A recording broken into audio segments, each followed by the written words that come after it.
Peace, y'all. So, today we're talking about how a little bit goes a long way.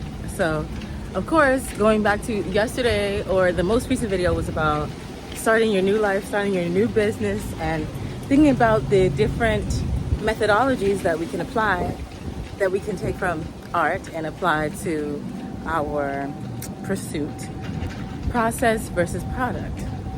So, a little bit goes a long way in terms of starting out when one doesn't know how to do something. Do you know the phrase that I repeated most during my time as an art teacher? You have to try it first. Lots of times, students would give me an entire soliloquy about how they can't do this. They've never done this. It looks really hard. They can't do it. Give it a try. Okay, they give it a tiny try. I can't do it. Keep going. Keep trying it out. Then to follow it up, I would say, well, you may not know how to do it, but you are learning. This is the process of learning. And it became apparent to me in terms of why so many, why there is a reluctance to learn. There's a frustration with the fact that at first it feels a lot like you don't know what you're doing.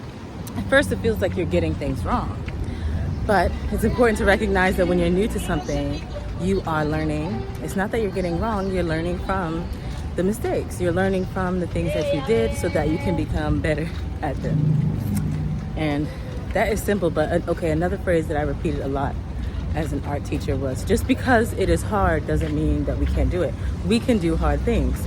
Because I would be explaining the steps for a project to students and they would say, this is really hard.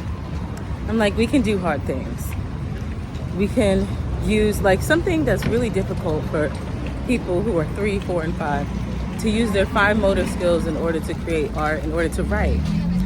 And it dawned on me that after writing so many essays and after typing my little butt off and doodling on the corners of papers for the past 20 years, I'd forgotten that the first step begins with, how do you even grip a pencil? There are fine muscles in the fingers that we have to learn how to maneuver. We have to learn how to move those muscles in our intended direction. So that is the magnificent thing about teaching pre-K, that you might just be like, write an A. The first step that they struggle with is holding the pencil. The first thing that they learn, okay, is how to hold the pencil. Which muscles in the hand are incorporated in holding a pencil in order to move their hand in those tiny muscles in the direction of writing the shape A, writing the letter A. So when you're starting out, a little bit goes a long way. This is also with physical therapy, right? My line sister is a physical therapist. I'm so proud of her. And something about physical therapy that I've been able to observe is that there are such small muscles. And from the outside, it could look like not much is going on if people don't know the strain that's been put on the fine muscles.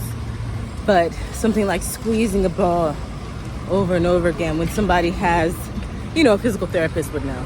But, I'm an art teacher. So like, it looks just like they're squeezing a ball, but they're sweating and they're like, whew, like this hurts and it's so hard. And that is kind of one of the teachers I used to work with. She was, I loved how she would say, I'm going to physical therapy after work. And I found that she brought this compassion into these early stages of learning to the children, probably because she knew how it felt to be working on fine motor skills. And we have a lot of those to learn throughout life. It's not just once. That's how we encourage ourselves to continue learning something new.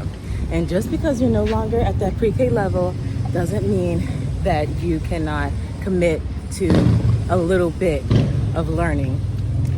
And progress happens one tiny step at a time.